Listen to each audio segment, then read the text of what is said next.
आज की क्लास में हम आपको बताएंगे कि दोलन क्या होता है। हम लोग सीखेंगे दोलन के विषय में। उसके बाद फिर सीखेंगे आवर्तकाल क्या होता है, फिर आवृत्ति और उसके बाद आयाम। और ये हम लोग सीखेंगे खेल खेल में बहुत ही आसान शब्दों में। तो देखिए, पहला पॉइंट हमने क्या बताया आपको, दोलन। तो जो दोलन होता है आपका, जो पहला पॉइंट आपको सीखना है वो क्या है, दोलन। और दोलन को इंग्लिश में कहा जाता है ऑसिलेशन।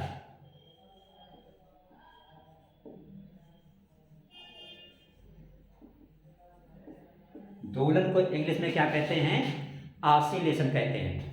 देखिए, हम आपको बिल्कुल आसान शब्दों में चल के दिखाते हैं कि दोलन कैसे होता है।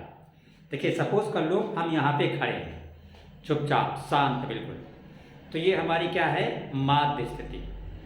अब देखिएगा, हम मान लो इधर चले अपनी बाईं तरफ, ये देखिए हम यहाँ बाएं तरफ आए और फिर देखिए पीछे लौटे, फिर जहाँ हम खड़े थे वहीं पे आ गए, फिर हम दाहिने चलेंगे, यहाँ पे आ गए, फिर वापस लौटे, जहाँ पे थे वहीं पे खड़े हो गए। तो ये क्या हुआ, ये हमारा एक दोलन हो गया। हमने क्या किया, पहले अपनी स्थिति से हम इधर गए, फिर होते हुए उसी जगह आए, फिर इधर गए और फिर होते हुए अपनी जगह पे आके खड़े हो गए। तो इतना दूर जब हम चले तो ये हो गया एक दोलन। दूसरी तरह समझिएगा, मान लो देखिए हम आगे पीछे आपको चल के दिखाते हैं। हम यहाँ पे खड़े हैं, हम थोड़ा ऐसे आगे जाते हैं, ठीक है, फिर पीछे उसी जगह पे आ जाते हैं, फिर पीछे हटते हैं और फिर उसी जगह आ जाते हैं। ये क्या हो गया, एक दोलन हो गया। इतनी दूरी चलने में हमारा एक दोलन कंप्लीट हो गया, एक ऑसिलेशन कंप्लीट हो गया। चित्र से इसको देखिएगा, आपने देखा होगा पेंडुलम। ये क्या है, पेंडुलम है घड़ी का। ये क्या करता है पेंडुलम, ये पहले आगे जाता है, जो हमने आपको चल के इधर दिखाया था। तो ये इसकी कौन सी स्थिति है, जहां पे ये चुपचाप खड़ा है, लटका हुआ है, ये इसकी माध्य स्थिति है। कौन सी स्थिति ये है, माध्य स्थिति। अब देखिए ये आगे जाएगा, फिर ये क्या करेगा, फिर पीछे लौटेगा उसी रास्ते पे, फिर यहाँ पे आ जाएगा जहाँ पे था, लेकिन रुकेगा नहीं, फिर ये पीछे जाएगा, फिर ये आगे आएगा। तो यहाँ से ये चला, आगे गया, फिर होते हुए उसी रास्ते पीछे गया, फिर यहाँ आ गया। तो इतनी दूरी तय की इसने, तो इसका एक दोलन हो गया। ठीक है, तो आपने क्या देखा, कोई वस्तु जब माध्य स्थिति से आगे जाती है, फिर उसी रास्ते होते हुए पीछे जाती है और फिर अपनी माध्य स्थिति में वापस लौट आती है, तो इसे कहा जाता है एक दोलन। वही चीज हमने आपको चल के दिखाई थी कि हम यहाँ पे खड़े थे, ये हमारी क्या हो गई, माध्य स्थिति।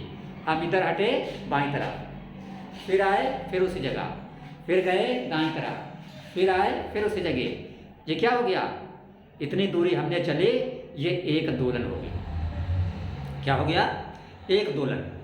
अब देखिए, यही दूरी चलने में हमको कुछ समय लगेगा। मान लीजिए वो समय हमको लगा 2 सेकंड, तो 2 सेकंड हमारा क्या हो गया, आवर्तकाल हो गया। मान लीजिए हमको लगा 5 सेकंड, तो 5 सेकंड हमारा क्या हो गया, आवर्तकाल हो गया। जैसे हम ऐसे चले इधर और फिर यहाँ पे आए, फिर गए, फिर उस जगह पहुँच गए, इतना करने में हमको 2 सेकंड लगा, तो 2 सेकंड हमारा क्या हो गया, आवर्तकाल हो गया। तो कोई आपसे आवर्तकाल की परिभाषा पूछे तो आप वहाँ पे क्या लिखोगे, आवर्तकाल को पहले तो दोलन को आप लिखोगे। दोलन को आप क्या लिखोगे कि कोई वस्तु हो या कोई पिंड हो, हमने इसको पिंड मान लिया, जैसे हम चल के दिखा रहे थे। तो कोई पिंड जब अपनी किस स्थिति, माध्य स्थिति, अपनी माध्य स्थिति से किधर जाता है, पहले आगे जाता है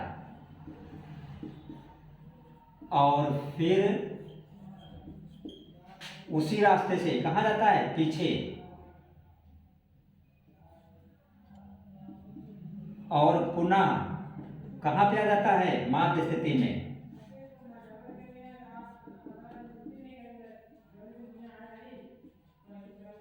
पुनः माध्य स्थिति में आ जाता है। तो इस दूरी को क्या कहा जाता है? एक दोलन कहा जाता है। यहाँ पे आपका ये क्या हो गया? एक दोलन। और एक दोलन करने में जो समय लगा उसे कहा जाता है आवर्तकाल। तो जब आपसे कोई पूछे आवर्तकाल की परिभाषा, तो आप क्या लिखोगे? जैसे मान लो यहाँ से ये आगे गया पेंडुलम, फिर उसी रास्ते से होते हुए अपने माध्य स्थिति में आया, फिर पीछे गया, फिर यहाँ पे आ गया, और इतनी दूरी तय करने में मान लो उसे 2 सेकंड लगा, तो 2 सेकंड क्या हो गया? आवर्तकाल हो गया। तो आप क्या लिखेंगे? एक दोलन पूरा करने में लगा समय, एक दोलन पूरा करने में लगा समय क्या कहलाता है? आवर्तकाल कहलाता है। आवर्तकाल कहलाता है। अब ये आवर्तकाल है, काल का मतलब क्या होता है? समय। और समय को किससे दिखाया जाता है? टी से। तो हम लिखेंगे इसे कैपिटल टी से प्रदर्शित करते हैं। हमने लिखा इसे कैपिटल टी से प्रदर्शित करते हैं। और ये क्या है? काल है। काल का मतलब समय। तो समय का मात्रक क्या होता है? सेकंड होता है। तो हम लिख देंगे मात्रक, आवर्तकाल का जो मात्रक होगा वो क्या होगा? सेकंड होगा। बस इतना ही हमसे आवर्तकाल में पूछा जाता है कि आवर्तकाल किसे कहते हैं। तो एक दोलन पूरा करने में लगे समय को हम आवर्तकाल कहते हैं। इसे कैपिटल टी से प्रदर्शित करते हैं और मात्रक क्या होता है? सेकंड। अब देखिए हम आपको बताएंगे आवृत्ति, वो भी इसी पर डिपेंड है।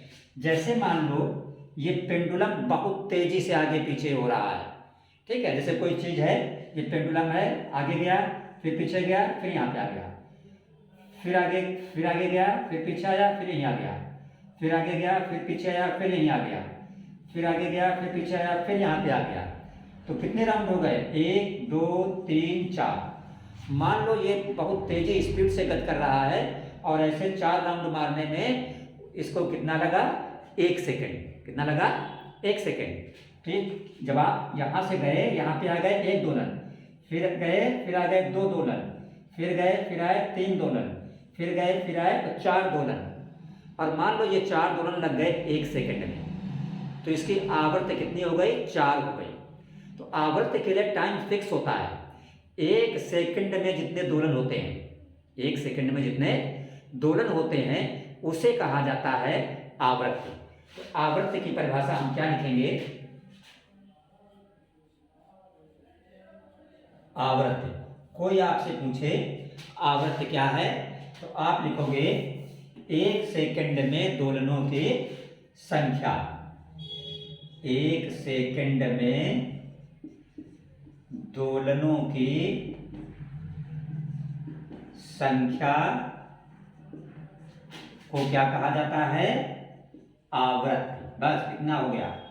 जब भी आपसे कोई पूछे कि आवृत्ति क्या है, तो आप उसको बताओगे 1 सेकंड में किए गए दोलनों की संख्या को आवृत्ति कहते हैं। और इसे प्रदर्शित किससे करते हैं? n अक्षर से। इसे n से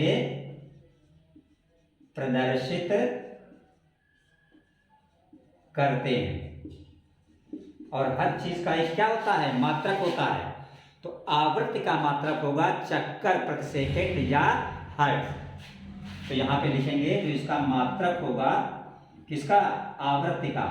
तो मात्रक होगा चक्कर प्रति सेकंड, या दूसरा मात्रक इसका क्या होता है? हर्ट्ज। तो मान लो कोई दोलन करने वाली वस्तु है, फटाफट 4 दोलन कर दिए 1 सेकंड में, तो उसकी आवृत्ति क्या हो जाएगी? n बराबर 4। आगे चाहे आप लिखिए चक्कर प्रति सेकंड और चाहे लिखिए हर्ट्ज। तो आपने पहले क्या सीखा? दोलन। क्या बताया हमने? कोई वस्तु, जैसे हम यहाँ पे खड़े हैं, ये माध्य स्थिति है, माध्य स्थिति से आगे जाएगी, फिर उसी रास्ते से होते हुए अपने माध्य स्थिति में आएंगे, फिर पीछे जाएंगे, पुनः माध्य स्थिति में आ जाए तो ये हो जाता है एक दोलन। आवर्तकाल क्या होता है? एक दोलन में लगा समय कहा जाता है आवर्तकाल। आवर्त क्या होता है? मान लो ये बहुत फास्ट दोलन कर रही है और 1 सेकंड में इसने 4 दोलन कर लिए तो आवर्त इसकी 4 हो गई। 1 सेकंड में 5 दोलन कर लिए तो आवर्त इसकी 5 हो गई। तो आवर्त की परिभाषा होती है 1 सेकंड में किए गए दोलनों की संख्या को आवर्त कहा जाता है। अब लास्ट पॉइंट इसका समझ लीजिए, बहुत ही आसान है। आयाम क्या होता है, इसको नोट कर लीजिए आप लोग। अब हम आपको बता रहे हैं आयाम, ठीक है। वीडियो हम पब्लिश कर देंगे तो आप फिर से जो है, जो हम इरेज कर रहे हैं इस चीज को अगेन आप जो है वीडियो में देख सकते हैं। तो देखिए आयाम क्या है। आयाम को इंग्लिश में कहा जाता है एम्पलीट्यूड, ठीक है। देखिए आप घरों में बच्चे जो है लकड़ी की तख्ती का क्या करते हैं, झूला डालते हैं। तो झूला पे आप इधर से पैंगा मारिए, जैसे मान लो ये झूला पड़ा हुआ है आपका, लकड़ी की पटरा है और यहाँ पे ये क्या बंधी है, रस्सी बंधी है। ये क्या है, रस्सी है। तो ये लोग देहात में आज भी झूला झूलते हैं। तो यहाँ पे 2 लड़के खड़े होते हैं, एक यहाँ पे खड़ा होता है लड़का और एक लड़का यहाँ पे खड़ा होता है। मान लो इधर इसने झूले को धक्का मारा तो झूला कहाँ तक गया, यहाँ तक गया। तो ये क्या है, विस्थापन है। मान लो इसने और तेजी से धक्का मार दिया, यहाँ पे गया, ये भी क्या है, विस्थापन है। मान लो और तेजी से धक्का मारा, यहाँ तक गया, तो ये दूरी क्या है, ये भी विस्थापन है। लेकिन कितनी भी तेज आप धक्का मारे झूले को, जब खड़े होकर झूलेंगे तो उसकी एक लिमिट होती है। ऐसा नहीं है कि झूला आपके मोहल्ले में पड़ा हो, आप धक्का मारे, पैंगा मारे और झूला आपके मोहल्ले से दूसरे मोहल्ले पे चला जाए, ठीक है ना, क्योंकि ये डिपेंड करता है रस्सी के लंबाई पर। तो मान लो उसने धक्का मारा और यहाँ तक झूला जा रहा है। अब इसके आगे झूला नहीं जा रहा, मान लीजिए कितनी भी देर तेज वो धक्का मारे, तो इस विस्थापन को क्या कहेंगे, आयाम कहेंगे। देखिए ये विस्थापन है, ये विस्थापन है, बट ये विस्थापन क्या है, आयाम है। तो किस विस्थापन को आयाम कहा गया, जो सबसे ज्यादा विस्थापन हुआ, मीन्स अधिकतम विस्थापन को आयाम कहा जाता है। तो जब भी आपसे आयाम की परिभाषा पूछी जाए तो आप क्या लिखोगे, सिर्फ बिल्कुल छोटी सी परिभाषा आप लिखोगे, अधिकतम विस्थापन को क्या कहा जाता है, आयाम कहते हैं। अधिकतम विस्थापन को आयाम कहते हैं। और आयाम को इंग्लिश में क्या कहते हैं, एम्पलीट्यूड, और इसका पहला अक्षर है ए। तो इसलिए इसे किससे प्रदर्शित करते हैं, इसे स्मॉल ए से प्रदर्शित करते हैं। और आयाम क्या है, आयाम विस्थापन का ही एक रूप है। अधिकतम विस्थापन को ही तो आयाम कहा गया, और विस्थापन का मात्रक क्या होता है, मीटर। तो आयाम का मात्रक भी क्या हो जाएगा, मीटर हो जाएगा। तो हम यहाँ पे लिखेंगे मात्रक जो है वो क्या हो गया, मीटर हो गया। तो आपके बुक में बहुत बड़ी बड़ी डेफिनेशन होती हैं आप लोगों के, हमने बहुत छोटी छोटी लाइनों में आपको पूरी डेफिनेशन एक्सप्लेन की विद एग्जाम्पल सहित। तो आई होप आपको अच्छी तरीके से ये चारों पॉइंट समझ में आए होंगे। नेक्स्ट क्लास में हम आपको इसी तरह साइंस की और अच्छे अच्छे पॉइंट बताएंगे, इसलिए चैनल को आप लोग सब्सक्राइब अवश्य कर लीजिए ताकि एस कोचिंग की हर वीडियो आप तक आसानी से पहुंचती रहे।